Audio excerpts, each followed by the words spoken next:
He thought it was a little weird when like he was asleep and all of a sudden I was the big spoon. I'm like, bro, shh. This is normal. It's part of it. Fine print. You didn't read the fine print. Combing his hair with my fingers. Big spooning. The fine print. Big spooning our producer.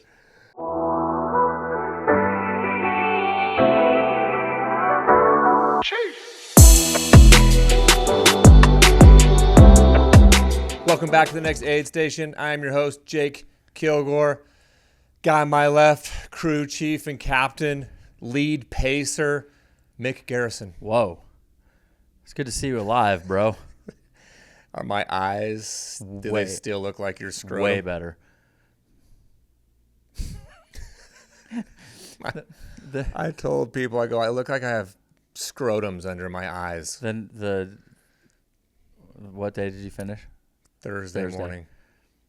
You went and slept for a couple hours and then woke up to eat or whatever. Yeah. And whatever version of that human being came walking out of that bedroom, I was just like, oh, shit. I'm like, you look refreshed, buddy.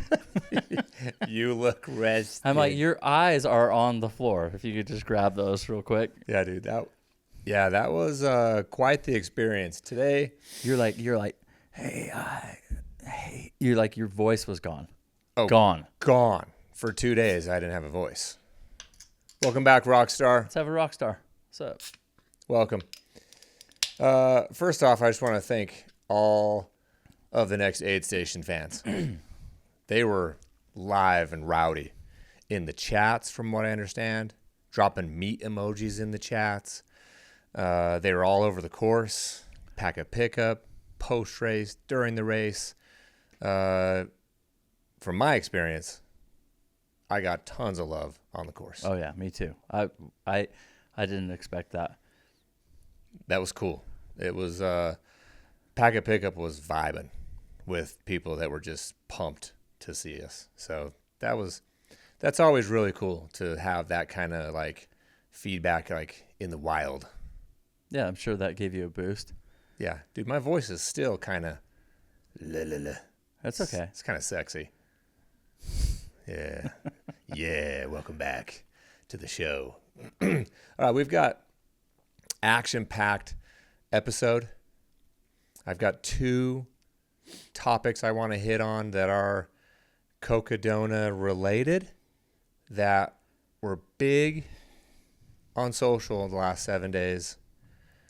And then we're going to dive into the Cocodona recap and my experience. So you'll take the lead role when it comes down to like hitting me with questions and different parts of the course and all that. First and foremost, I'm sure everybody saw it and everybody was as hyped as the Mick Garrison that the Utah freaking Jazz moved up. Let's go! And got the second pick in the NBA draft. That's basically a first pick. Any other year, it's a first pick. This year, it's as good as the first pick. Yeah. I'm so pumped. It has never happened in the history of the draft. We've never moved up, not one spot, ever. And we moved up how many this year? 3? 2. We were supposed to be 4. Uh-huh. And we went to 2. Yeah. Top 4, I would have been very happy. Top 2, game changer. Okay, so it's either AJ DeBonsta or Darren Peterson. Yeah. Darren Peterson. Yeah. Okay, great. Okay, well, I'm very happy. Congrats Jazz to all NBA nice. fans and us. And also in other NBA news, it's glad that LeBron is now out of the playoffs and they were swept by the Thunder. So I went to bed great last night. He's been swept. I think I saw some stat. It was like 3 decades in a row. When you play that long, you're going to have all the accolades and all the negative blades. Jordan never got swept. It's true. He didn't play 30 years either. Okay, this note, sir. We have not talked about this. Intentionally, I have not brought it up to you, but I know you saw it. Sage Canaday coming out and just going hot at an influencer runner who happens to also be a bow hunter. I have no idea who he's talking about, But he went hard at him. I didn't see this. Yeah, I saw you. You didn't see this? Wait, you saw that I swear you saw it. I don't know what you're talking about. Oh my gosh. Okay, well now I have to break it down. Last week, Sage Canaday posted and went at Cam Hanes and like wasn't saying Cam's name. But he was like, he's a cheater and he's admitted to TRT and peptides and he's on this and he's on that and he just ran a 2:39 marathon. Oh, damn. And he's 58 years old, says all this stuff but doesn't say Cam's name. And it went viral bonkers. And he's like, oh yeah, and he happens to also be in Cocodona. That's interesting. You didn't see this. What? Why? That's my point. Why? Like, why? Why are you saying all of this? Okay, I'm going to pull this up for you so you can see it real quick. But I had tons of people send it to me. Okay? Yes. Let me kill the music. That's loud. That was loud. Okay, look at this. Hybrid athlete influencers competing in marathons and ultras on banned performance-enhancing drugs. Yes, a rant. And then he goes on. Every time I swipe, the music's going to come on. So let me just turn my volume. You don't want that music playing for YouTube, bro. There we go. Okay. Oh, yeah. So it's come to my attention that a well-known hybrid athlete influencer has publicly admitted in an Instagram comment to taking a WADA banned drug. And then he goes on. He's like, it's cheating. You know, this is like what makes the races so great, is like distance running is so great and challenging and humbling. And you're boasting about your awards and you're not even like legally doing it. And then Sage backed it up with like, he went on a podcast and like talked about it. And him and the other podcast like wouldn't say Cam's name, but everyone knows that it's Cam. What's your initial thoughts on this? My initial thought was, I don't understand why does he care so much? Cam didn't win. If you won the race, then people are going to, now you're under the spotlight. Like, well, he goes on here and he says, this hybrid athlete influencer ironically often preaches about honest hard work, the grind, and to keep hammering. He said that? He says to keep hammering. I'm like, I wonder who he's talking about. So here's my thing. I'll give you my take. What's in it for you, Sage, to just go out publicly blasting somebody else? The world I grew up in and where I come from is very much mind your own business. Like, do your own thing. Be your own competitor. Why are you so worried about someone else who's 20 years older than you? Sage is almost 40. I think he's 40 now. Cam's 58. And why? I don't even care if Cam is or not. I could care less. It does not affect me in my race. It doesn't affect my relationship or friendship with or without Cam. I do not care. Do whatever you want, dog. I don't care either. Get it, bro. Like, I'm down. You're PRing at 58? Awesome. That's freaking sweet. I don't care at all. What I do have an issue with is like HOA guy. Like, rat out someone else guy. Why are you so worried? It's come to my attention. I'm like what? Are you on the board? It's been brought to my attention. It's been brought to my attention, and I'm such a big deal that I'm going to have to, which sucks. Okay, you want my initial reaction? Yeah. I've been a big Sage Canaday fan because I'm a huge Sage fan. If anyone listening, I literally named my dog Sage. Yeah, you did. Because we're big speed goat guys. Yeah. He was crushing Big it. Sage fan. I got no issue with Sage. my initial reaction, and maybe I'm blinded a little bit because I like Cam. I don't, but I was like, eye roll. I'm like, Sage, come on, dog. But look, you say that it's in your nature, or you grew up like just let people be, whatever. Honestly, I think it's a prison thing. Not anymore. Not with this podcast. Now we're calling all kinds of people out. Yeah, but not in this way. More like if we just don't like you. Yeah, that's fair. Not like, we saw you cut the course. Why don't you just say his name? That's kind of... Why don't you not hide behind it and just say what you got to say? I mean, this thing was like 6 slides long, this post. Like a carousel of 6. Why didn't you just say, Cam? Like, it's just those little things. Like, if you're going to come out and say it with your chest. Like, freaking say it, dog. He doesn't have one. He doesn't. Have you ever seen him with his shirt off? Yes. Mix into push-up, Sage. Knock out a 1 pull-up. Yeah. And of course I've said from medical sources, and this is a speculative number, but men in their 40s doing what we're doing, competing and doing what we're doing in multi-day races or marathon distance and higher, most of them are on testosterone in America, because you can just get on testosterone. Yeah, I don't care. I don't either. I don't either. But I'm like, and then he kind of backs up like, oh, well, TRT, but it's more like the peptides, and you're an influencer. He has 1.8 million, followers, and he's, an influencer. Mm-hmm.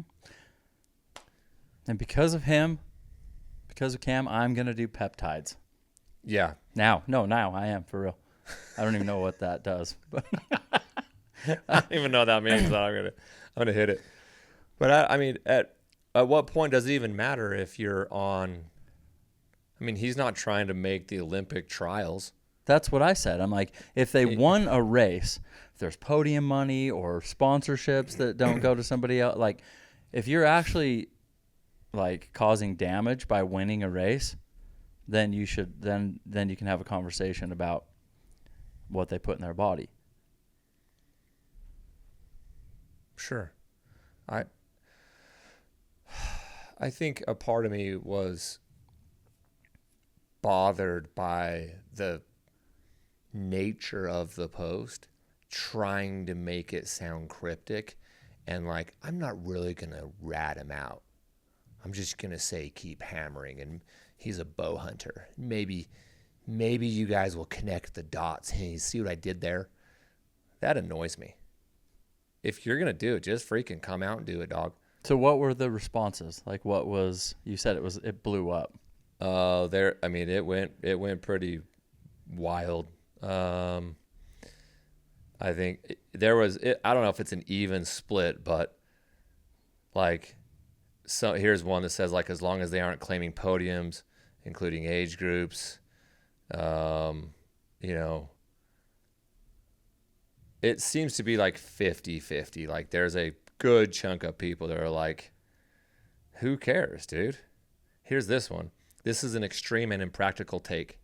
Let's look at one performance-enhancing drug, TRT. You're basically saying anyone on TRT shouldn't compete at all, which just doesn't make sense.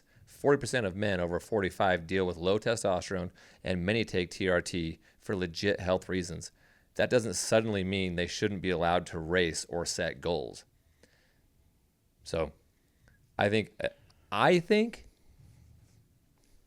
if I were just to kind of blanket guess, I think the majority of people went at it in the comments defending Cam.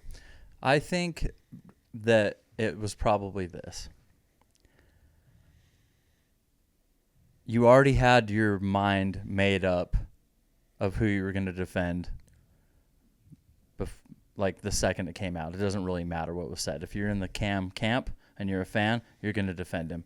If you're a hater, then you're like, yeah, Yeah, totally. he kills animals too. Yeah, you know? you're just gonna pile on. And he just kills animals for sport. How many people do you think were like, okay, let me actually think about this and make an informed decision? That's not. Let me take a step back. That's not how it works. And review the facts. If you're a Cam hater, then you're just like totally, yeah. He stopped hammering or just some bullshit. I saw some comments like that in the Cocodona live feed. Really? When he DNF'd or what? Yeah, just taking shots, just being dicks. Dude, why? Just because he's an influencer, you can just be a dick to him? Well, yeah, but you're not gonna say that shit to his face. No, you are not. But Yeah. you're gonna keyboard warrior it to him. Yeah, the people that are sitting behind those computers running their mouth, they're not gonna say that to Cam's face, dude. No. And so And anything that I say on this podcast, I will say to somebody's face. are you saying, because I was running and I didn't even know Cam dropped until 40 miles after he dropped. But are you saying when he dropped, people were like bagging on him? Yeah, there was more shots fired on there than I cared to see. Why? What? I can't even remember what they were. I was just like, are "You're a you saying bitch." it's our lovey-dovey ultra community is actually not? It didn't dawn on me till right Wow. now. Were the same shots fired at Max? Oh, definitely not. Yeah. What I just learned yesterday that Michael Versteeg didn't finish the race. I was going through the results. I'm like, where's Versteeg? Where did Versteeg? He DNF'd. Did you know that? No, I don't think I did. I didn't even know. I was busy in the cave somewhere. I picked him in my top 5, so that doesn't really work for me. Same. Can I say something else? I was pressured into picking Max. I didn't want to pick him. Because Finn was here and he's a Max fan. And that's been bothering me. I'm like, I knew better. I don't know why I did, but I did. I had a gut instinct, and I went against it, and I'm mad. Blame Finn. I'm not even cheering against Max or whatever. I don't even know him. But I got caught up in it, and I picked him, and now I regret that. I should have listened to my gut. I'm glad you got that out. I don't think that who I would have picked would have replaced him, though, so it didn't matter. But Yeah. Well, that's too bad that they took shots at him. I saw a Cam post like from the sauna and from the trail, and that fall and cut that like emotionally hurt him, dude. Like he was distraught. yeah, He said something effective like, what did he tell his crew? he can't see. He was like throwing up. He was on concussion protocol, Yeah, basically. for sure. And he made a comment. He to said, his "I would crew. rather die than quit this race." But if you can't see, I mean, it's injury. It's not quitting. Bro, he's one of the toughest dudes in our sport. And he's super nice. So I don't like when people are, taking shots at him. Dude, he's real. I mean, we're kind of, whatever. We've become friends with him. No, so I'm saying other people, I would understand if they, like, talked a little bit of shit on us because we'll bring it a little bit. He does too, but not. I mean, he's a nice guy. So it bugs me to see people taking shots at him. He doesn't need me to defend him. He can defend himself. I'm just saying, it was I didn't love it. You're talking about the People were taking shots at you too, bro. the chat When you were at Crown King, there were people talking a little shit. in the live feed. Yeah. Like what? Like, my favorite felon. And then maybe they were trying to be funny. Somebody's like, "Don't still the water." Nice. How's the couch, guy? Yeah. Guy It's- hanging out on his look. couch. We dish it, we could take it. Mm-hmm. But it is different when you're just hiding behind a keyboard. That part does kind of just like, that's why I don't read comments. I'm like, you're probably just some little bitch.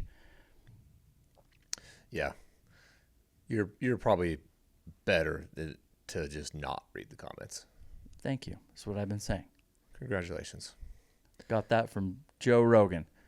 And the comments that homie gets, that could just be his whole life reading those. We get a couple. Yeah, we get a couple. I don't even. His is a novel. Yeah. Well, keep hammering, Cam. Sage, if you're gonna come out and say it, just freaking say it with your chest. You know what I'm saying? Okay. Well, there was a lot going on there. The other thing last week. Did you see Francesco Puppi's post? I saw it. No, I didn't really see any posts. Bro, he posted, "I'm not a fan of Cocodona. I don't understand the 200-mile race. I don't even know if it's actually trail running." Oh. Well, then he should come try it because it's definitely trail running. And you want to say that after, I mean, he said it, I don't know the timing of it, but it was very close to like when it started, or it was right around, I mean, it was during race week. Could have been right before the race started or right when Rachel finished. And then he kind of backed it up with like a sentence of like, "Oh yeah, and congratulations, Rachel. Like, that's amazing." It's not trail running, and it's stupid, and I'm not a fan. But hey, congratulations. This is huge. Yeah, that caused quite the commotion. I'm like, so Cocodona, what I've been saying for months, I think I haven't seen the numbers, but I would say last week was the biggest week of trail running in America other than Western States Week. Cocodona is the biggest week. Do you think that, I don't know the numbers that Western gets. I think Western gets a lot more global recognition. What they had like, what did we say there was? There was like over 40,000 viewers. Once? While Rachel was at the finish line. Yeah, it was. It was at like 40,000. And what views. is it for Western? Like when the winner's crossing, I don't know. But at Western, I believe it would make sense that it receives more numbers on the live stream and more sure. love. I just literally, I don't know what it is. I wondered what it was. At some point I had the numbers from last year. Mountain Outpost posted them, but off the top of my dome, I cannot recall. But my point is that it, in my opinion, is the second biggest event in America. And Francesco's like, yeah, I don't even really think it's trail running. Let's run some math here. Let's run some math, Poopy. What's the time? The finishing time of the top 10 people? 56 hours was the winner, and like 70 was 10th. So if it was a 200 miler, and you just threw away the extra 54 miles, it's a 25-hour 100. So whatever the math is. Bro, Killian and Rachel ran like an 18-hour 100. Okay, they're running these as fast as hundreds for 3 days, 2.5 days. So how is it not actual trail running? You're running. If I do a 100 miler and it takes me 19 hours, is that not trail running? The same could be said for Noah Lyles running the 100-meter, being like, I don't even think the 5K is even a track event. It's like, it's not even actually running. Like, are you guys running full speed the whole time? Now you're starting to, hang on, back to that. Now you're starting to understand. Yeah. The mile, there's no real speed in that. Well, yeah. Good point, Jake. That's a good take, dog. It almost is ignorance to trail running. Like, you're one of the best in the world, but you don't think that the 200 is actually trail running? Do you even watch the sport? Did you even see, like, the last 2 years of 200s and how fast these guys are running these? They're not through hiking this crap. They're running, dude. It's like he doesn't even watch, and he just barfs his words out. I'm like, did you see anything? What do you mean it's not running? It's not actually trail running. Just because they're not running a 3.5-hour 50K. He does races that are full day races. Like he did Chianti, right? What did he do? He's in Western. He's in Western. I think that's his first 100. But he's done some of these 100Ks that. Yeah, Black Canyon, and he did canyons. He's never done UTMB? No. CCC maybe. But he's not done 100, I don't think. I think his first 100 is 100 is not even trail running. Yeah, it's not even like, what are you, power hiking up that? That's crazy. Yeah. Weird take, dude. If I was doing Cocodona, it would not be trail running. That's true. Yeah, I mean, if you're looking at the back half of the average finish time at Cocodona was 104 hours. If you're just through hiking, which a lot of them do. Yeah. Okay. But 104 hours was the average Cocodona time finish. So yeah, you could say on average, most of the people that do that race are not trail running. You're probably right. But most of the people that were actually watching on the live stream and following, it's the front of the pack, the race. I know that annoys some people, but sorry, that's just what you do. Yeah, the live stream really only shows the top 3 men and women, right? Have you ever watched a golf tournament? Yeah, they don't show the people that are in last place. They just show the first couple because no one cares. That's why.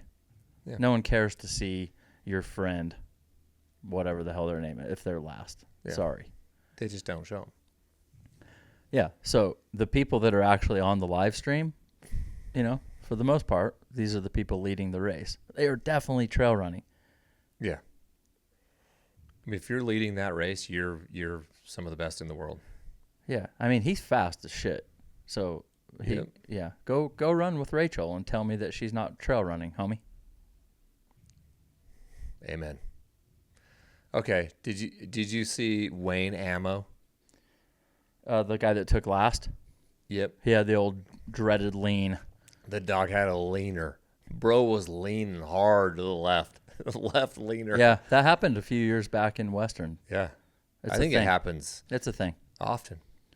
Sometimes I get that after a long day at work. I saw you walking home the other day, just leaning. That's crazy.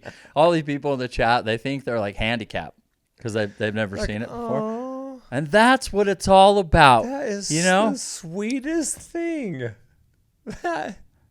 Right, Jen? You know what I mean?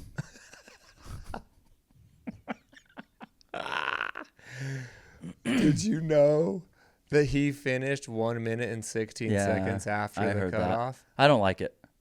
He finished the race. And they gave him an unofficial finish. I'm out. You know my take on this. What is your take? It's stupid. The last cutoff needs to be before the end of the race. Put it at the last aid station. That's your cutoff. Trinity, whatever it's called. If you leave here at a certain time, you finish the race. Because if you take every step of the race, you finish the race. I do not like a cutoff at the finish line. You didn't do it. Bullshit. I took every step of it. Nah. No, you didn't. So, for the listeners. For the timing part of it, I get it. You can't have volunteers just sitting out there forever. So you put the cutoff at the last aid station or something before it. So, but then if they leave that, whether they're leaning or not, your ass is staying. Too bad. So those listening will understand why we feel this way as race directors. We have a cutoff at our second to last aid station. And our philosophy as race directors is if you leave that aid station before 5 p.m., before that cutoff, we will wait for you. We will see you at the finish line. It can't take you too long. Like, we know roughly when you're going to be there, but we don't have a 10 p.m. cutoff or an 11 p.m. cutoff at the finish line. It's just like, hey, he or she just left the last aid station. Cool. We'll see you when we see you. Walk it in, baby. And they did it. And every finisher that we cut people off at the aid station because they don't get there by 5. Yeah, we can't wait till 3 in the morning.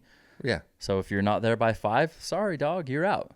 So I don't know what he obviously was ahead of the cutoffs wherever there was a cutoff before Trinity. Maybe there was a time cutoff at Wildcat before the Mount Eldon climb, and he cleared that. But that is... So, okay, hang on a second. Does he get his belt buckle? I don't know what they did. If you don't get the belt buckle, that is messed up. And then the other part is like, then what? It's an unofficial time on Ultra sign up, but the time's still there. It's a silly game. It's a silly game. He did the race. That our community, the Ultra, should fix. We need to fix that. We have started it, bro. I'm down for the cutoff, just not at the end. You can't tell me that he didn't just do Cocodona 250. Yeah. Ask him about any part of it. He'll tell you all about it. And there can be cutoffs. It wasn't like he was a day off. Well, and I would agree with a cutoff at the finish line in order to qualify for Hard Rock, or a cutoff to qualify for Western. Agreed.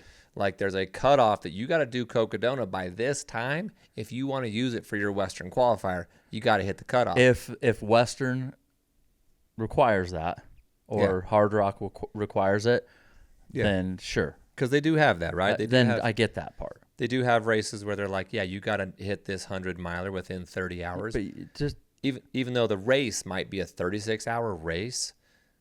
Just look at their time then. Yeah. It's not, you don't need to make it like that just makes him feel shitty, kind of. Like this happened to Jen at Miwok. Like she had a torn calf and still was able to just muscle through. And then it's like, no, you didn't do it. Yes, she did. And she's 20 minutes behind your arbitrary time. So she didn't get a medal? I don't know. I think it's funny because sometimes they'll give you the medal, but it's like, here's the medal, and we're going to give you a time, but you have this black mark. It's unofficial. And I'm like, I think it's dumb. Yeah, I think that... Hard Rock can just look and see. Yeah, you didn't make the qualifying time. We have a certain requirement. But I don't like the... It's like an unofficial DNF. It's stupid, bro. Well, so this dude was DFL, but then they're like, oh, actually, the person before that was DFL, and they probably celebrated the person before Wayne. But the crowd that was there was so rad. Yeah. The crowd looked like the crowd Rachel had when she won. Good. That's like what the community, that's what trail running and that's what the community has been trying to do for decades. Yeah. And then celebrate the winner just like they celebrate DFL. Great. And then you're just like, you got to be that guy. You're like, hey, but not to, ruin the moment, but that's an unofficial finish. You don't count. You go over and tap the RD. Excuse me. Hey. I was just looking over the film. Eek. I noticed that he didn't quite make it. Unfortunately, I just got a call from Camille Herron, and she said he's too late. He was 4 meters off of the trail. Excuse me, Wayne. Can I borrow that belt buckle that you're holding right there? I just need to hold it. Yeah, I'm just going to keep this. You know where I would support this just because of the nature of the race? Barkley.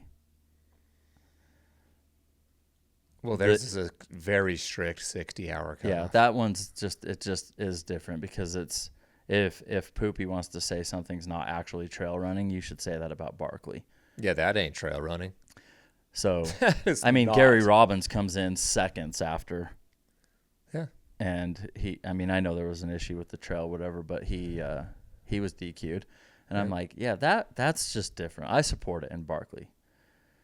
But for a normal, if you want to call Cocodona normal, if you want to call it like just a traditional trail event, then I don't really support it, bro.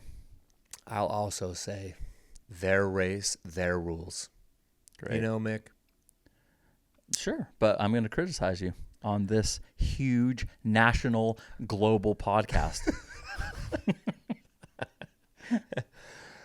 All in all, we have said before, Aravaipa is the gold standard. I felt that the entire race, dude. Every aid station I went to, every volunteer I felt that race does it right. Yeah, they do. Like, we're being, whatever about the Wayne Ammo finish. It's just one decision. It's okay. But that race, dog, I was every single one of my big expectations was met. From my perspective, I agree. I told Jamil the same. Did you know that I was sleeping at an aid station and I woke up to Jamil over my head? Oh, he's like, you better get going, boy. Yeah, I was like, Jesus? Yeah, dude. He was running. You died. I thought I had died and gone to heaven. Someone really did die. Oh, yeah. We shouldn't make that joke. I know. That didn't really land. That Whoops. sucks. I don't know any information about it. 40-year-old woman at around 40-something hours into the race collapsed. That sucks. Yeah. But they gave up to this moment, have no information on it. None. Condolences. Anyway, sorry. Go ahead. So I'm at an aid station. They're all kind of blurred together. But it was wherever Pete took me to. We went to, what's after Jerome? Dead Horse? Yeah, that's Dead where Horse. he stopped. I was at Dead Horse, and I was laying back taking a 5-minuter. Just conked out, and I woke up, and Jamil was standing there. I didn't realize that's where it was. Yeah, oh, dude. Interesting. He was running their 80-miler. What's it called? The Mingus that's Traverse. so funny. Mingus Traverse 80 or something? We talked about this. So he just ran into the aid station, and he was at the aid station, and he saw Pete Mortimer, who had just paced me.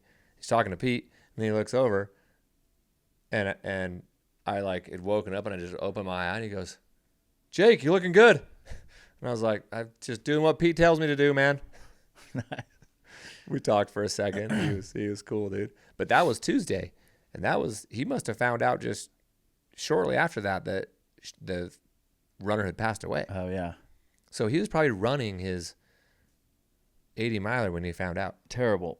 As a race director, oh my gosh. Yeah. That is not what you want to hear. No. Just as a human being, you don't want to hear it, but Yeah. it's just on also as a race director. And something else, like we talked about this when I was pacing you. Our race, we're not ready to just bounce and go run a race during it. Well, Jamil's staff, it must be dialed. he has race directors and full staff for all the races. He's not RDing. Yeah, race. it didn't seem like that. He was at the aid station with you. He was at the finish line greeting tons of people. Yeah, he was definitely involved, but yeah, but he doesn't have responsibilities that he's carrying out. yeah, I do really like the Aerovipa team. They are that RD dialed and team. They ran 5 different events last week. 5. Yeah, And just massive numbers. yeah. Yeah, I was very impressed with the aid stations, the supplies, how organized the tables were. The people knew where whatever it was you needed, if it was a bathroom or a soup or lube. They knew that it was. They were dialed, dude. Yeah, it was good. I was very impressed. When we were at Fain Ranch, they kind of made a mistake in putting the lube and all that stuff right next to the food. Oh yeah, because Jake had some chafage going on, and he was like, "Well, I gotta fix this issue." So Vaseline in hand, at the table with all the food, just all up in there, just rubbing it out. I thought that was so funny. I'm just like, oh, yep, right there. I'm like, hell yeah. I turned around to you and I'm like, bro, she's just right here. Oh, right there was she was right 2 feet away from my you. Butt crack with the lube. Get it? And I was just like, yep. I'm like, do you want me to help you with that, bro? There was another aid station, mile 60, whatever the aid station's called, and the lube and first aid kit was off to the side. That's where I would have put it. In the corner. Yeah. And I'm like, yeah, because then you can have a little decency, a little privacy when you. God forbid you just walk over, but hey, you're not walking anywhere, except for the couch, and you fell asleep for a few minutes there. Oh, Fain Ranch. Yeah. while the noodles were noodling. When you brought the noodles over and you're like, they just put them in hot water. I'm like, sweet. Gone. Like, give me 5. Yeah. Yeah, you were moving the whole time. I don't really understand how you just boogie like that. Because here was my take. When we climbed, I went through the night with you. We climbed Mingus Mountain. We got up to the top, and I was like, I really want to be done. I just ran all night. And I really want to be done. And you really wanted to be done. We were like, oh my gosh, there's cars. With some stupid campers. We thought it was the aid station. And you were like 106 miles into it, 106.5 miles into it. And we get there, and I had just done 24 miles, and I was like, hell yeah, I'm done. I'm tired. And I'm like, you have to just keep going. Ugh. You got another 150 to go. But you were wrecked. Yeah. Your legs were wrecked from mile 40 on. And that was my biggest takeaway, the whole thing. Like, you were literally done going into every aid station except for one. And you just somehow you just keep going. And I'm like talking to your family, talking to Jen, Brandon. I'm just like, this is crazy. Like, he's done. Yeah. And then you just go. Yeah. That's crazy, dude. Yeah, I don't know. It was a tunnel for me. Like, I was in a warp zone. My quads went between miles 40 and 50. I remember getting to mile 50. It was the first time I'd sat down all day. I'm like, I got to sit down here and eat some real food for the first time. And I think at that point we'd done 12,000 feet of climbing. And I'm like, I'm just going to sit down here for a second. And I sat down and stretched my quads out and ate. And I was like, okay, yeah, they're cooked. I don't know what it was. But well, if you back up a little bit, was the first like 50K what you thought it was going to be?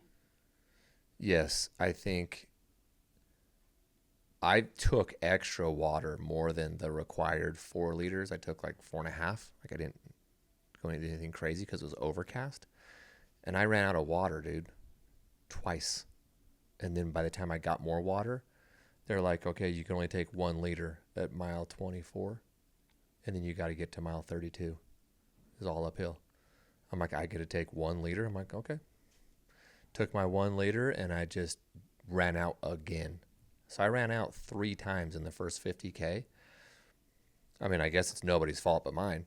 But the whole time I was out there, I was just thinking, I am so glad it is not any hotter than it is. So I think it was partly coming off that sickness and not having like a really good last week of training, paired with you run out of water and then your muscles start to starve. So I think I kind of starved my muscles and my climbing legs. So at the 50K mark, at the 36-mile mark at Crown King, like they were cooked. The guy has to like hike that water in? Or something? Probably. I don't know how he got where he was. There's no way for them to get more water up there? Because this is, in a lot of years, a very hot race. Yeah. And in the manual, it says 4 is the required, but the experienced runners will tell you they'll take like 5 or 6. So like I drank a bunch of water and then filled it up again at mile 7 and at mile 10. So I was putting down a bunch of fuel. So you could have like 4.5 liters for 20 miles? I mean, I can carry as much as I can carry 6 if I want. I'm sure some people were carrying 5 and 6 liters. If you could go back and do it again, would you do that? Yep. I would have filled up 2 more flasks and just put them in my zipper in the back. Yeah, I would have carried 5. But I mean, I saw you go through water, but obviously there's no water in that section. None, dude. You couldn't filter anything. Yeah. So you get up to Crown King, we hadn't. I mean, some crew was there, but I wasn't there yet. Were you like, oh shit, this is real? No, like I was. Or you feel good? I was. It was both. I was feeling good to see them, and to get a new pack and have fully loaded fuel. Because I knew from that point on, the aid stations they're going to be coming a lot quicker, and it wasn't going to be as hot. So I knew my whole goal was like get to Crown King, like in good shape, be in good shape. Unfortunately, I was in decent shape, but not like I had done some damage. I spent all day Tuesday like active recovery, trying to get my legs to come back like all day. Yeah. Made for some long stretches, dude. I saw Mike McKnight come in after you to Crown King, and I was like, oh, I kind of expected him to be further up towards the front. And I was like, uh-oh, I don't think it's going very well for him. And I got a rough first day, but that dude is just... He is crazy consistent, just plugging away. Yeah. I'm coming for you. And he sure as hell did. He is so strong. That's amazing. So experienced. Like I was leaving the aid station and he was coming in for like the first 4 or 5 aid stations. Yeah. And then I didn't see him again. He passed me when I was taking my first ever dirt nap at like mile 150. That was almost to, where was that one? Schnibley? No, it was on the way to Jerome. Oh, Jerome. So we're descending. I saw him coming down the road after Jerome. So I pulled over around mile 110 with Pete, and I was like, dude, I just need a nap, bro. I haven't taken a nap yet. He's like, kicks some dirt in the shade. He's like, right here's good. I laid down for 10 minutes, and in that 10 minutes, that's when Garmeyer and Mike passed He's me. another one. Those guys just kept plugging, dude. Yeah. Into the top 10. Right into the top 10. Just consistent. Yeah, I saw both of them out there quite a bit. Well, maybe quite a bit on the live stream, and then in person out in Jerome. They're just plugging along. Yeah, and they just hold that pace. And yep. I hung out with Lindsey Dwyer for several hours in the first day. I was with Roman, who ended up taking a couple spots ahead of me. Oh, I ran with him. Yeah, he's cool, dude. He's cool. I ended up I saw Mike McKnight a bunch, just exchanged hellos, in and out aid stations. Spent probably an hour with Garmeyer the first day, like first 50K, just laughing, joking around, screwing around. He was cool. Fighting Michael Versteeg, yeah. Pete told me that was fake. Yeah. I guess I didn't even know it happened, but people were like, thought it was real. It was, I thought it was AI. Oh. Yeah. If you don't know what we're talking about, there was a clip going around where Michael Versteeg went at Garmeyer, and like they were fighting. I was like, what the hell? So I asked Pete about it, and he's like, no, I haven't heard anything about it. So I found it and showed it to him, and he's like, what the hell? He's like, he was gonna like hit up Jeff Garmeyer and ask him what happened, but apparently it was fake. Yeah, I think it was just messing around. Yeah. So, but that was really good acting. If it was messing around, yeah. either that was not messing around, or it was and it was some good PR. Or I don't know. Yeah. Yeah, I don't know what happened. I don't know what happened to old Versteeg, dude. I don't know what happened to him. I should have scrolled through the results to see where he dropped, but maybe it was around like mile 200 or something. But that was too bad. That's 2 years in a row that he didn't make it. Yeah. So I picked you up. I can't remember the name of that aid station that I started at.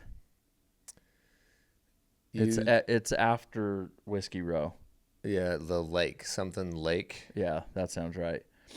And we had to go through that terrible section, the cow pastures.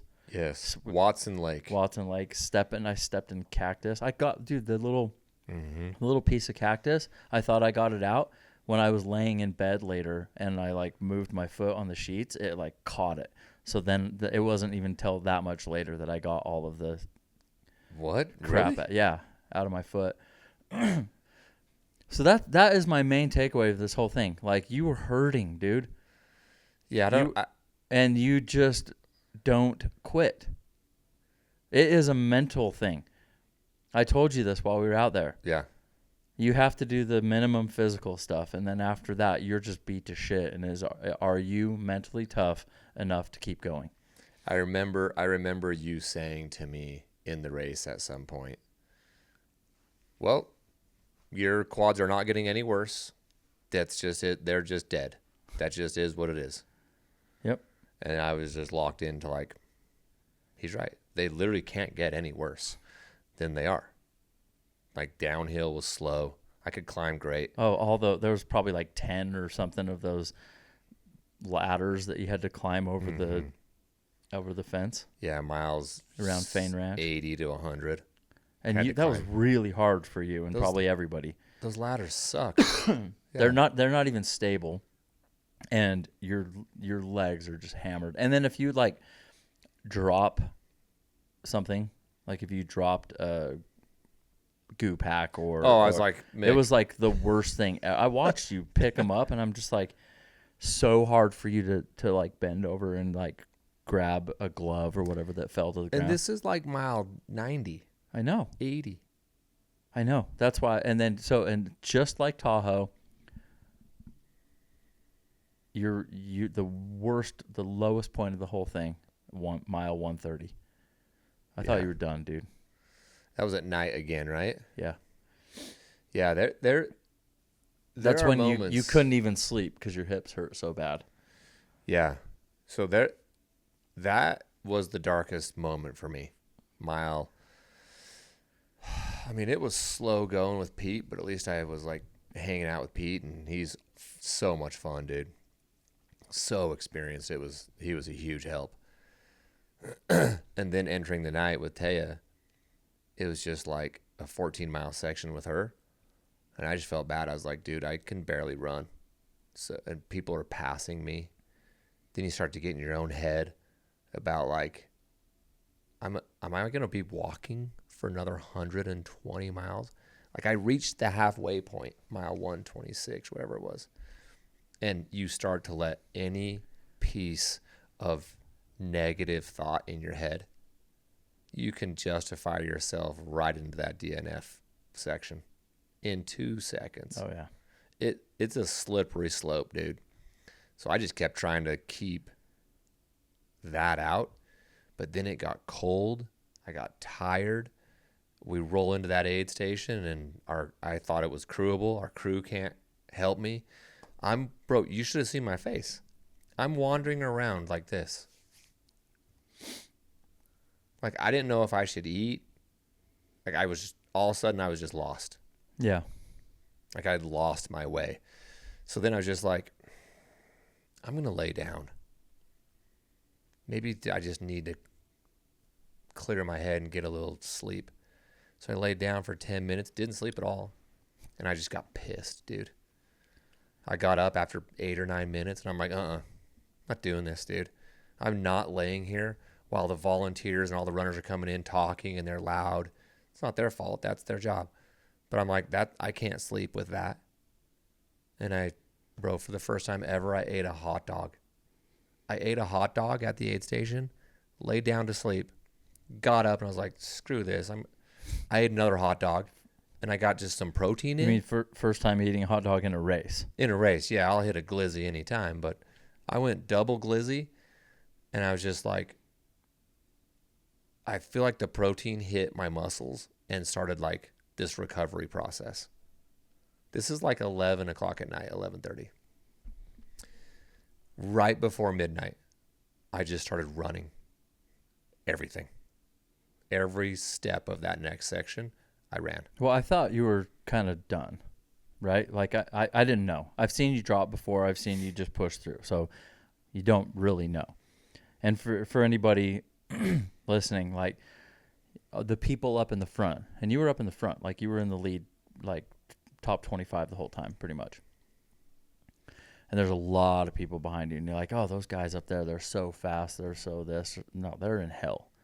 Killing's foot, basically broken his quad, his butt, like hurting, dude.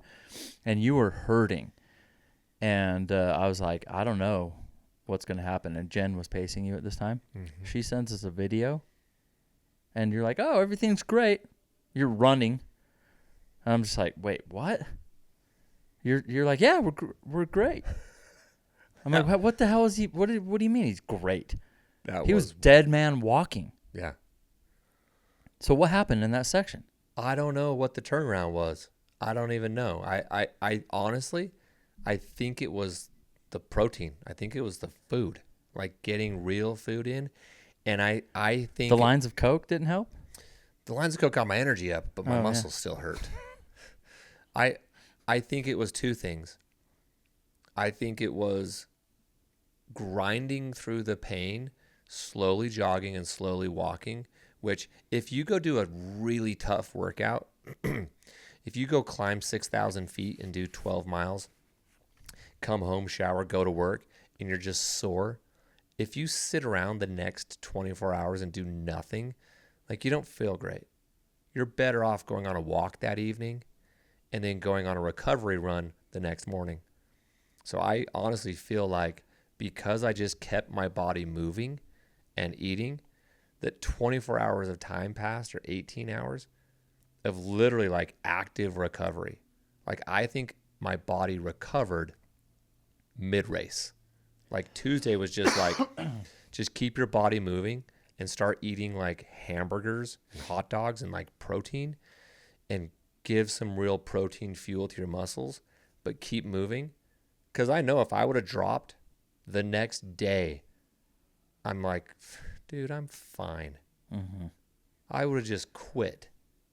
And I think a lot of people in Cocodona that don't finish, unless you're, Manuela Villaseca and you get pulled because you're literally like aspirating, like you can't breathe. Where was that at?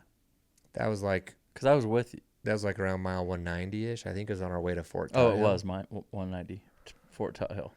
Unless you're like her, like that's a medical pull, or Cam is a medical pull. I think the majority of people that don't finish the race are just unwilling to push through the pain of what I would call active recovery in a multi-day race. Like you got to just walk it out, jog it out. It might be a full day before you feel better again, but you're going to feel better probably at the same time, whether you're racing or at home. Does that make sense? Yeah. If I would have dropped at 11 p.m. Tuesday night, I would have felt better at 6 a.m. the same time I felt better while I was running. So I was like, I might as well I got to just get to the next aid station, but I got to just keep my body moving and the blood flow moving. So I don't know. To answer your question, it still is one of the most bizarre things that has ever happened to me in a race. Because when my quads go in a race, they're freaking gone until 3 days later. Usually it's not a multi-day race. It's like, oh crap, dude, my quads are gone at mile 40 and I've still got 60 miles to go in the Wasatch 100. And I learned years ago I dropped. This is exactly how my quads felt in the 2021 Wasatch 100 when I dropped. Fried them in the first 50K, could barely walk. But now, knowing what I know now, I'm like, dude, I should have just walked it out for 5-10 miles and ate and walked and walked. By the time I'm hiking up to Brighton, I'm probably recovered. But you don't know that until you experience it. Yeah, and it's also just like legs or not. Do you have it mentally? To just fight through it. Yeah. Yeah. There was those moments of doubt were entering my mind during those hours. But I remember thinking, like, in that moment, because, you go into a race with goals, right? Like, maybe I could do a 65-hour, Cocodona. Maybe I could do a sub 70. And then my B or C goal was like 3 days, 72, 73 hours.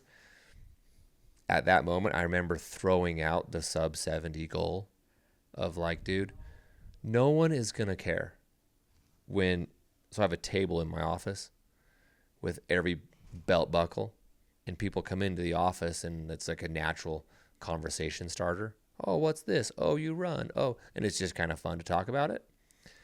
And I literally thought in that moment, I'm like, this buckle is going to sit next to 10 other belt buckles from 200s and hundreds.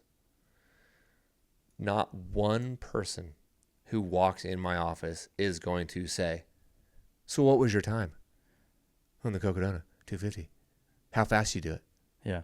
No, nobody cares. No, the only people that ask you about the time are more like in awe. Like, what?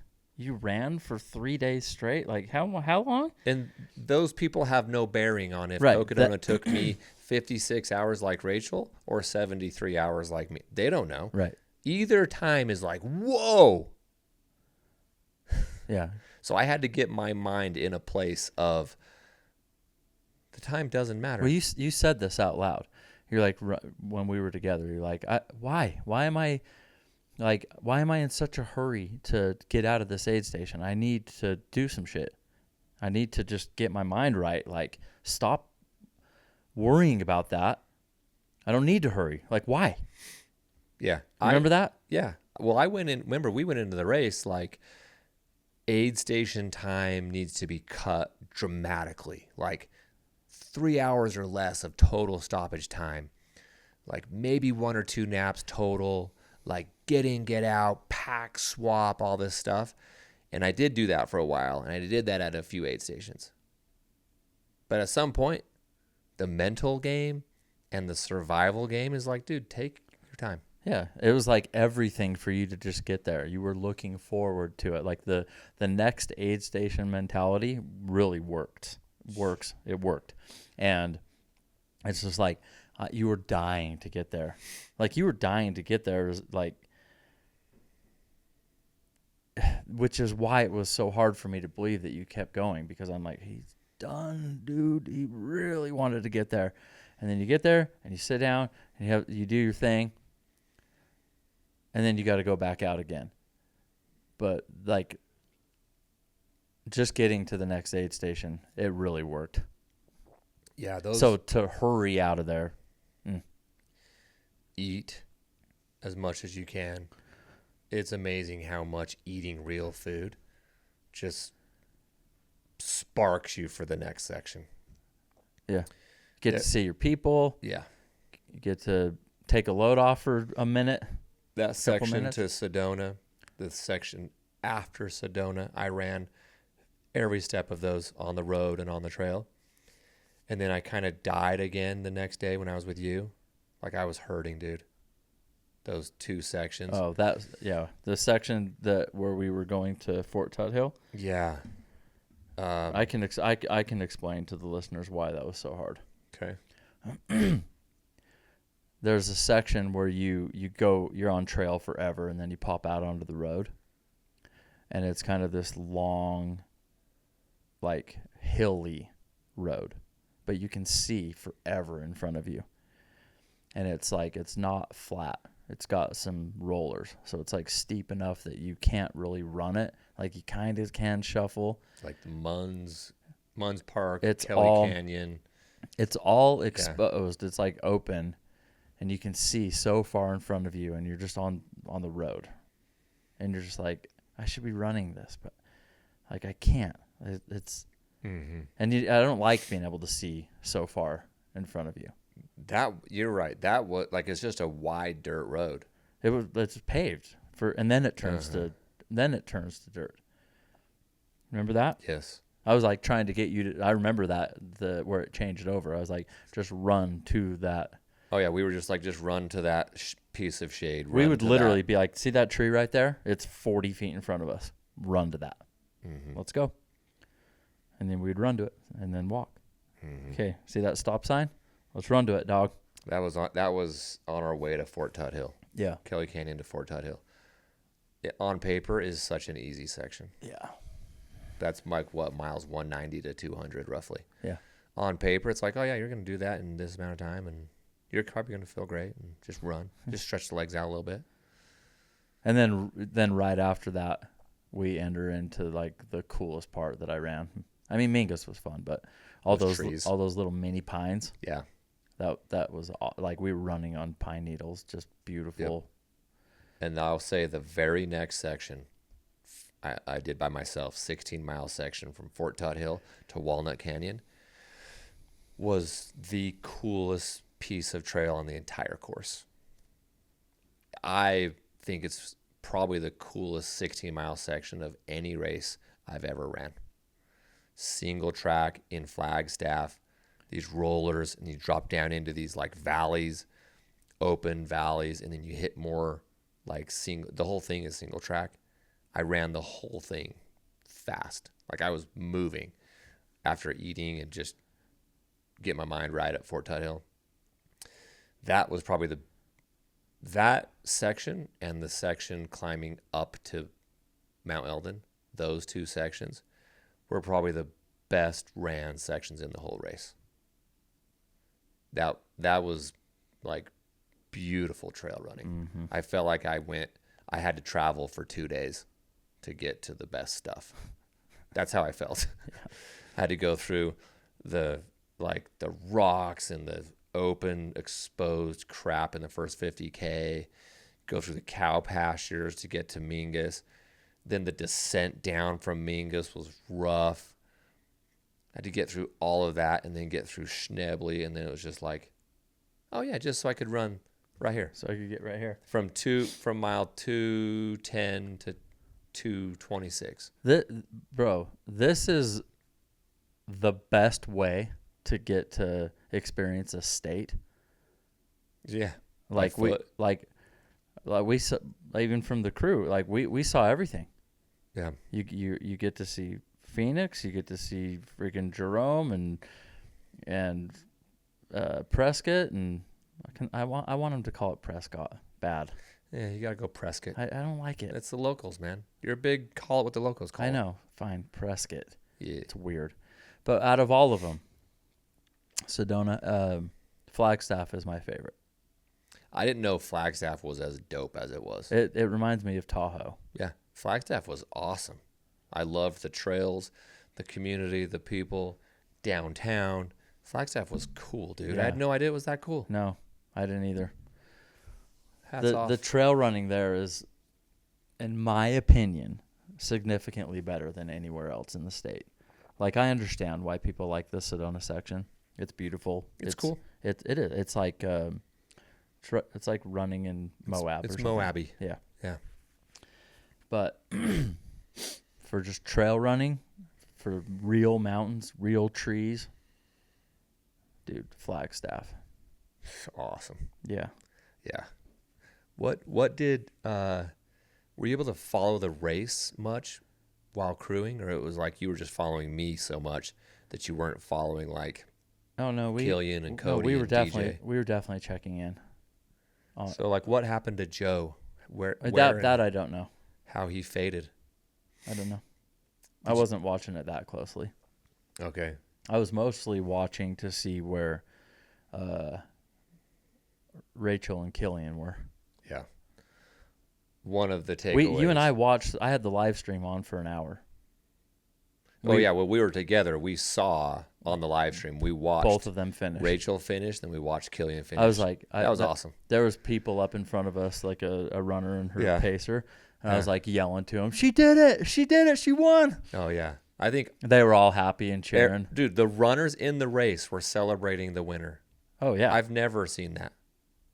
They were people. Yeah, they were like, she turned around. She's like, she's 200 miles into the race, dude. She's like, "Are you watching the live stream?" Yeah. And I'm like, "Yeah."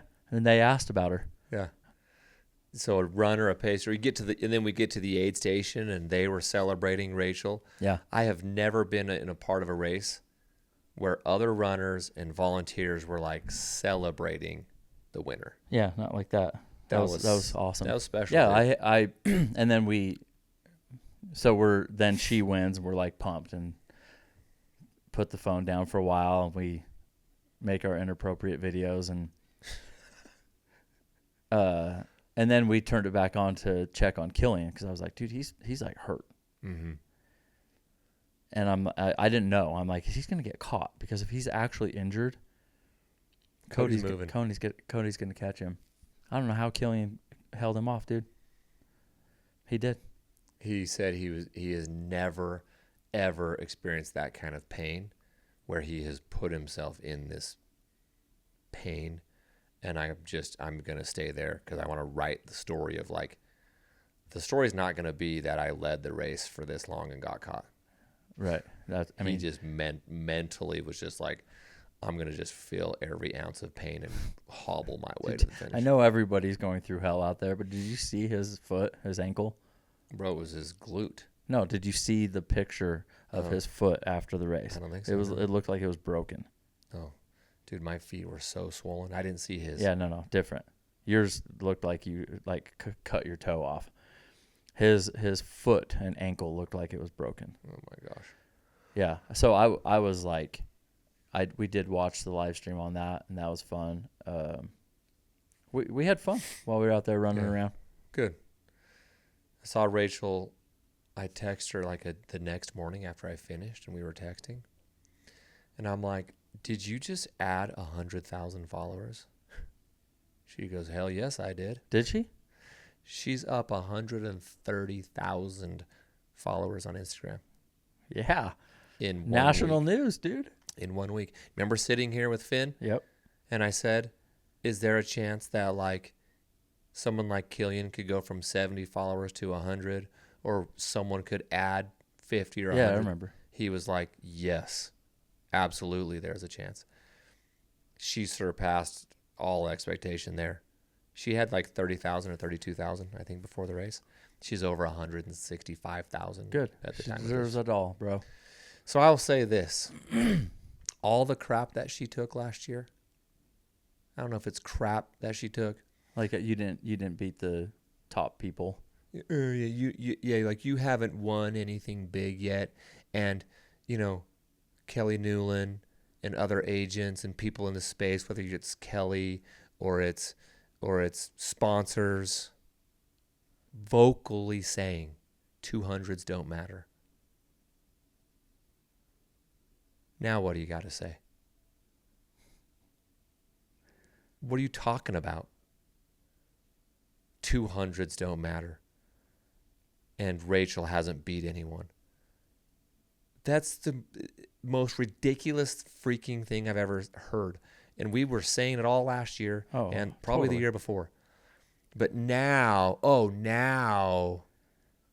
that she won Cocodona overall and set the overall course record, now it makes sense.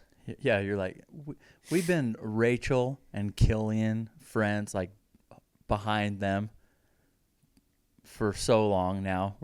You're like, no, they're our friends. No, you don't get to just gravy train now. Now you're gonna gravy train it. It just bothers me, dude. I'm like, I'm so freaking happy for both of them. Rachel specifically, because she was like winning all distances, all races, and couldn't get anyone to like pick up the phone.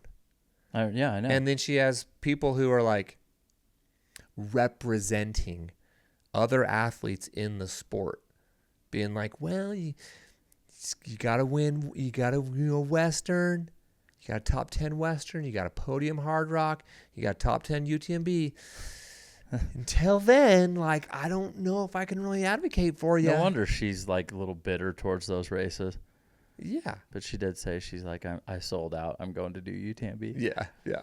And then, and Killian, same thing. Like, yeah, the level of competition wasn't great in those DT races last year. Is that all you're looking at? You can look at his time. Why don't you look at his time? And that he won all three of them. You didn't look at his times? You didn't see that he set the records? You didn't see how fast he was doing Moab or Bigfoot? Like, you're not even looking at that? Did you not even see that he won DC Peaks? Did you not even see that? It's like you're only looking at, but he didn't race Tom Evans. He needs to race Dan Green. And then, and only then, we'll put him in this upper echelon. It just baffles me, dude. Mm-hmm. Well, she just beat Courtney Dauwalter. How's that? Yeah, and then what people go, I don't think so. She's getting the love. She is getting Listen, bro. all the love. I picked her to win it, and you didn't, so me and her are friends, and you guys aren't. We're not supposed to pick her. I didn't pick Killian. I picked him to take second. Great. Well, between the two of us, we got them both right. I went Killian 1, Joe 2, and I went Courtney, Rachel. You were closer because Joe fell down a little bit. Yeah. That's the first time I've ever picked Rachel to win. I know. We're not supposed to pick her to win on this show. She knows it. The curse is broken. Yeah. So, hats off. Obviously, everyone in the ultra world is talking about those two runners. The women's field going Rachel, Courtney, Meg Eckert is kind of no surprise. Mm-hmm. Lindsay Dwyer taking fourth. I spent hours and hours with her. And I looked at I didn't know this till she messaged me yesterday. She's like, I only ended up beating you by like 25 minutes. She's like, we should have just ran together for 3 days. So I looked at it, and do you know that I was only 20 minutes away from top 10? 20 minutes? Yeah. No, I didn't know that. Top 10ing the men's, I should say. Yeah. You were 14th? Runners ninth. Sorry, overall, runners 13th to 21 were only spread by 35 minutes. Damn. I had no idea. 20 minutes would have put me 10th. Right where, because 3 dudes all came in together, and then it was like Browning and someone else, Lindsay Dwyer, and I was like, that's a stacked bunch of people. And then there was like 1 or 2 after me, 20th and 21, and then another hour drop. So there were 8, 9 runners right there. Just right. Oh yeah. Finishing between 72 and 73 hours. Yeah. So Heather Jackson, I guess she slept for like 3 hours at the last aid station. Oh. So she ended up finishing 1 minute before like 3 people. George Cyrus, Roman, and Ryan Clifford. 1 minute. And then like 3 minutes before that was Jeff Browning. Whew. I'm like, I think she posted that she was like deliriously wandering through the trails and just seeing stuff. And she got to that aid station and slept for 3 hours. You got 4 miles left and you're just dead. You're done. Like, I need to sleep for 3 hours and just finish. Yeah. 4 miles might as well be 50. Might as well be 40. Yeah. Yeah. Yeah. So pretty cool story for her first big multi-day event. But that group of women right there, dude, Rachel, Courtney, Meg, Lindsay, Heather. Uh-huh. Strong. Oh, yeah. Very, very impressed. It was fun to get to see them out there. Yeah. Yeah, it was really cool. So you got a text from Killian that you posted that a lot of people replied back to. Oh, yeah. I didn't see that they replied back to it. Yeah. Eat shit, Mick 2.0. I knew that was coming. Hey, look, you and I were running together. And he finishes, and we gave him a minute to do the press stuff. And we're like, let's FaceTime him. I wish so bad he would have I answered. know. I knew he wasn't going to. Yeah. And so did you. We're like, he's a little busy right now. But on the off chance that he did, I was like, this is going to be the best. I'm going to record this. I'm going to post it. Yeah. I'm going to laugh my ass off if the stars align and he answers. So almost jokingly FaceTimed him. Of course, he didn't take it. But it wasn't too much longer until I just get a eat shit Mick. Yep. That was cool. While I was I couldn't be happier to get that text. Oh, no. While I was running that 16-mile section through Walnut Canyon by myself, I turned my phone on because I was by myself. I'm like, I should probably have my phone on. And I got a text from Killian while I was racing. Oh. It was like a motivational, like, dude, you're kicking ass, keep going kind of thing. Like, it was cool. Yeah, that's good. Yeah, I got a few texts. And I texted him back while I just audio text while I was running. And I was like, did you text Mick? He's like, of course I did. That had me literally laughing by myself on the trail. I just started laughing. I was like, yes, dude. Yes. Killian, it wasn't your first text, though. Come on. Oh, it's great, dude. Oh, who's this Jakob Auberg guy that took 5th male? Yeah. Who is he? I haven't had a chance to even research him. I don't know. But the top 5 men, Killian, Cody, DJ. That's not Joe. the dude that Finn was picking, was it? No, he picked I got it right here.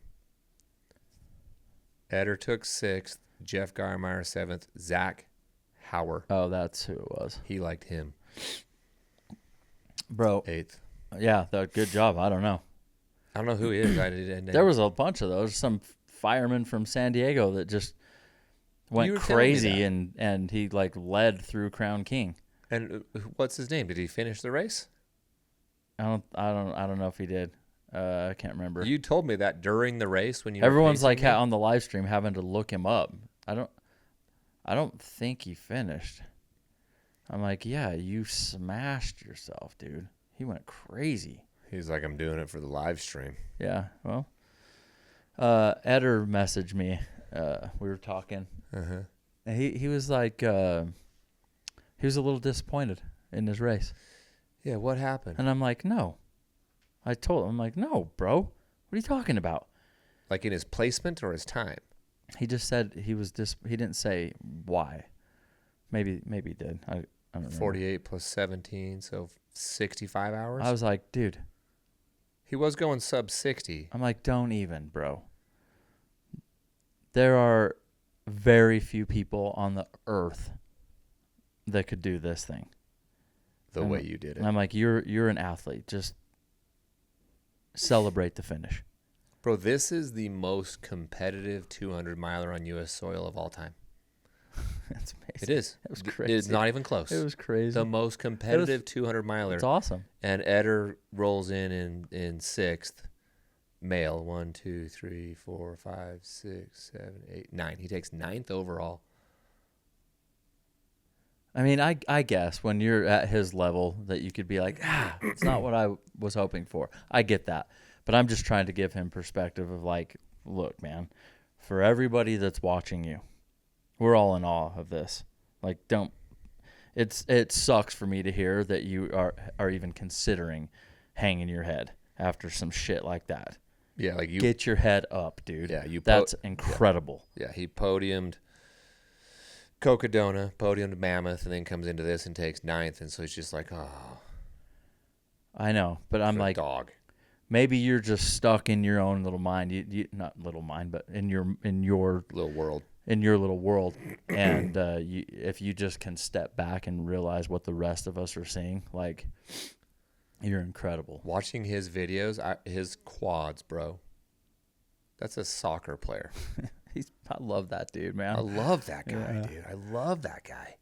He is so talented. So, I'm happy with finishing, happy with my result, where I ended. I know I'm 99.99% sure I will never do that race again, which is great. I think opens the door up for so many people that want to give that race a shot.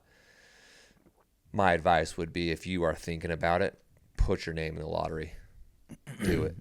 It is an experience unlike any other. You cannot experience anything like that in any other race. Yeah, that's crazy. Yeah, like I mean, it is. You look at the names that were in this race, and that was a very, very, very competitive field. And to finish the race is huge. To finish top 20, top 15, like I'm pumped. Yeah, I'm happy, dude. 20 minutes off a top 10. That's crazy. I didn't even know that. So I picked you 11th. And you were right there. And you were 14th? 14th. Hey, man. If you had done your job as a crew captain, you would have told me, hey, bro, you got 3 guys ahead of you. Yeah, I was with you and you were asleep under a tree. And I would have been like, cool, bro. Sounds good. No. DJ Fox, nice. Yeah. Cody. I mean, String Bean Joe, still nice. Still nice. Courtney Dewalter just plugging along. Yeah, dude. Do you think with the lottery next year that they come out with an equally competitive event? I mean, I don't know what that means. You're saying that it's going to be full lottery and you're not going to let the elites in? No, I'm sure there's a. I don't think that's. I don't think Cocodona would do that. Yeah. I think there's a lottery for. There's probably a lottery for 350 or 330, and then he's like, "Cool," and I'm gonna take 50 sponsor spots. Yeah. For Hoka, Solomon, Satisfy, Mount Coast, and make sure we have a Western-like field where you could go 10 women and 10 men deep and not really know who's going to win. That's how I felt about this race. Yeah, for sure. Probably 5 women I felt really good about, but there were at least 10 men. I was like, I don't know, any of the guys could win. Yeah. Yeah. Fast. So, who's your pick to win it next year? Who do you want to see win it next year? In it to win it. Jim Walmsley. Dude, I thought you were going to say this name I'm thinking. I want Jimmy Elam in this race next year. Oh, yeah. He would win it. Jimmy sets the course record. He's top of mind for me. I would be love like, it. yep, this guy goes sub 55. He would be a major, major problem. People don't talk about him a lot, but dude, he would win it. I mean, depending on who's in the field, yes. But maybe Dan Green returns. Who in this field do you think comes back for redemption? Like, does Eder go back for a third time? I don't know. He likes repeat races. He does. His family loves Cocodona, so I could see him going back. Cody and DJ, you think they go back for redemption? I don't know if Cody needs redemption. That was a hell of a... Well, to win. I don't think Killian's going back. Rachel and Courtney are for sure not going back. Killian is running DC Peaks 100 next year. Okay, but he told us. Way later than this race. Oh, you're right. Killian, eyeball emojis on you. Hey, he's a pro athlete, man. He's, No. Yeah. No. No. Dog, he's running it. Great. You get Rachel to run it too. Mike McKnight, we got a spot for you in our 25K, buddy. Well, yeah, it's still there. I wonder if Versteeg will go back, or Cam will go back, or Max will go back. I could see Cam having some unfinished business, but also he's done it, so I don't know. Who else would we like to see in it that has not ran it yet? It would be fun to get like a Aurélien Dunon-Palaz type. Francois. He's at the tail end of his career. Yeah. He's kind of not really. Like Matthew Blanchard. Yeah. That would be fun. Something like that. Like I'm very curious to see how some of those dudes would do. Ludo would be badass, dude. Ludo would be crazy. I know. So fun. I would really be interested in that. Yeah. Some wonder of what those it's going to take European runners. To get Katie to do a 200. Because Courtney's done a couple now. She should. She'd win it. How big this stage is? Why? I don't know if Rachel's going back, but I would be I think she said she's not. After the third. It seems like good. So Rachel would, because she'd be a problem for Katie or anybody else. Mm-hmm. I think it's a. But foregone conclusion. I'd be shocked If she Rachel's out, yeah, Katie would be awesome. I think I'd pick her to win it. did. How could you not? Yeah. I mean, granted, she doesn't have experience at that level, but Would you pick her to win it if Rachel was in it? no. You'd pick. I mean, you didn't even pick Rachel to win it this year. So leave it to me, the guy that actually picks Rachel to win it. I'll decide. Okay, I'll let you know. Let me know. Let me know. Well, next year is going to be interesting. I think the lottery is in a couple of weeks. Well, the lottery closes. I don't know if they actually do the drawing, but they probably do. Bro, get Killian Jornet in there. Jornet. That'd be fun, huh? Killian, because that dude can go on adventures. He can go up by himself. I don't know. He'd do it, man. Yeah, maybe. Let's get Sage Canaday in there to come race Cam. Sup? Let's go. I'd be there for that. Oh, hell yeah. Yeah. That'd be fun. All right, man. What else we got? Congratulations to you, dude. Thanks, bro. That was a big deal. I will not be doing that race.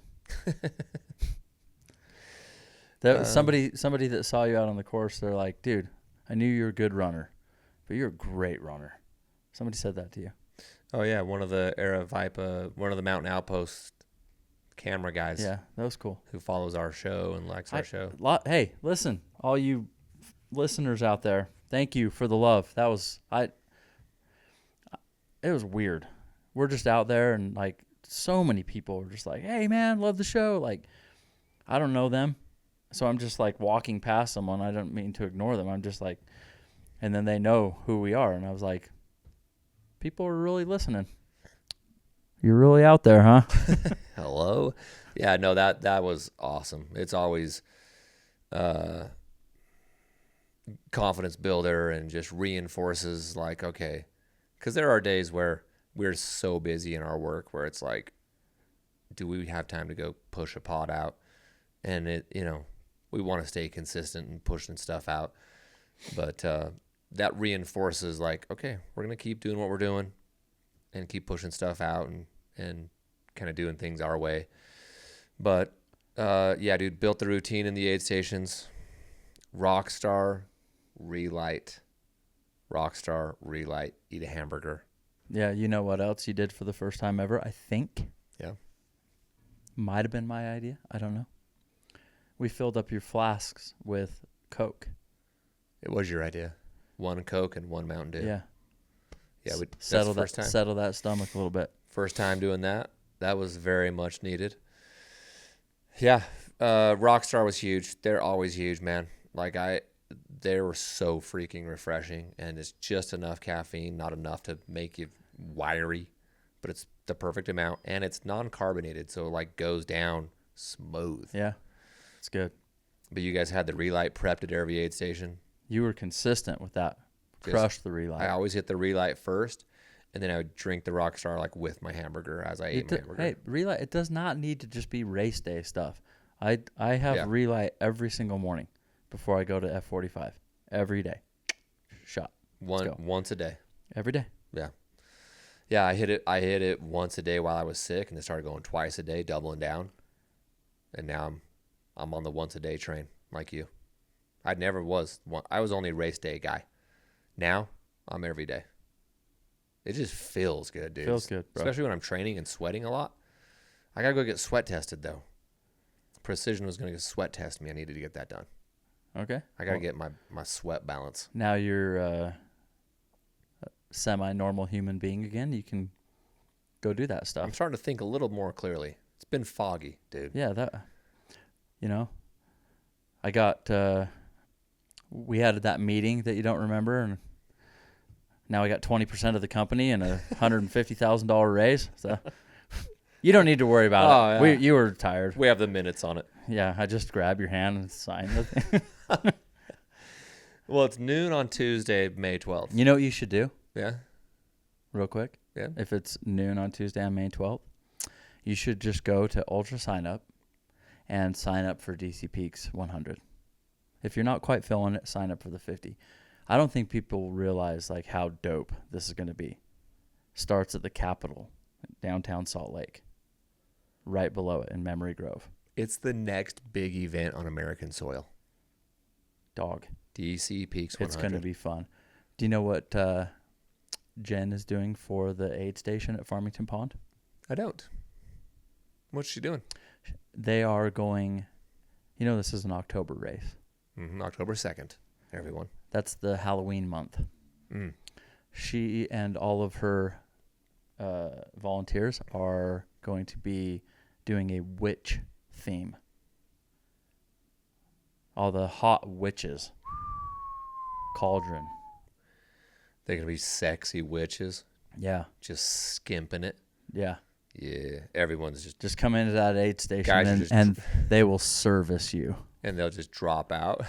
I'm going to DNF right here. How long can I stay? Service you. They'll get now, do you want to run this race? free Just service sign up. at mile 40. Yeah. Okay, anyway, sorry. It's someday in 12 o'clock. Yeah, it's Tuesday at 12. So a week ago, I was descending Mingus with Pete, and that was hard. That was a week ago right now? A week ago right now, I took my first ever dirt nap. Right after you just nailed a shot basketball? Yeah, I knocked that corner 3 down at the Mingus. I got video of it. The NBA. That was a week ago? Yeah. That's weird. 1 week has gone by. I drove Pete's truck down to go drop it off for him at the end, and I didn't know that you had to go in at Dead Horse and pay. You have to go through park. the checkpoint. And I was like, no, this is wrong. So I'm like, I'm not paying to go drop this truck off. So I drove up the street a little bit and came back, and I was finally like, I don't know. So I just went up to the gate like I was, I'm like, hey, here for Cocodona. And then she's like, oh, here, and then gave me a free pass. Oh. Yeah. There are so many stories like that I have no idea even happened while I was gone for 3 days. So many stories you guys have as crew. Yeah. It takes me a week to catch up on all the stories. I mean, I just caught up that Michael Versteeg didn't finish. I don't even, it's so hard to go back and follow the race and even the crew of what you guys were doing. So if you haven't seen the documentary yet, we dropped it Sunday night. We dropped it on the next aid station channel. It's called What Carries Us, a Cocodona 250 story. It is a 23-minute documentary on my adventure through 254 miles of the Cocodona 254. Good number so far. Yeah, dude, it's popping. Go check it out, We're getting guys. Views, man. People are liking it. Shout out to Brandon Croft, who created it, edited it, shot it. Dude is freaking talented. I love that dude. He's dope. I'm really pushing for him to do the 50 miler. That dude is freaking talented, and he's cool, and he works hard, and he has a passion for trail running and a passion for editing and cutting and producing. We hope to have Brandon on the squad for a very long time. Yeah, go check him out on Instagram and all his stuff. He did more than just what he went down for. He was crewing you. Yeah, I was like, don't crew me, dude. I got people. Oh, he for was that. crewing you. And he just couldn't help it. Yeah. He just wanted to help, and no, he thought it was a little weird when he was asleep and all of a sudden I was the big spoon. I'm like, bro, shh. This is normal. It's part of it. Fine print. You didn't read the I'm fine just print. Combing his hair with my fingers. Big spooning. The fine print. Big spooning, our producer. So check that out. Thank you to Rockstar. Thank you to Relight. Thank you to One Home. If you need anything, solar, HVAC, windows, roofing, One Home got you dialed, especially in Utah, Colorado, and Nevada. That was a big week. I'm glad it's over with. We, Mick, have a belt buckle. We earned it together. This is ours forever. Ain't nobody taking it away. So thank you to our listeners and all of our fans. We'll see you guys next week. This has been another episode of The Next Aid Station.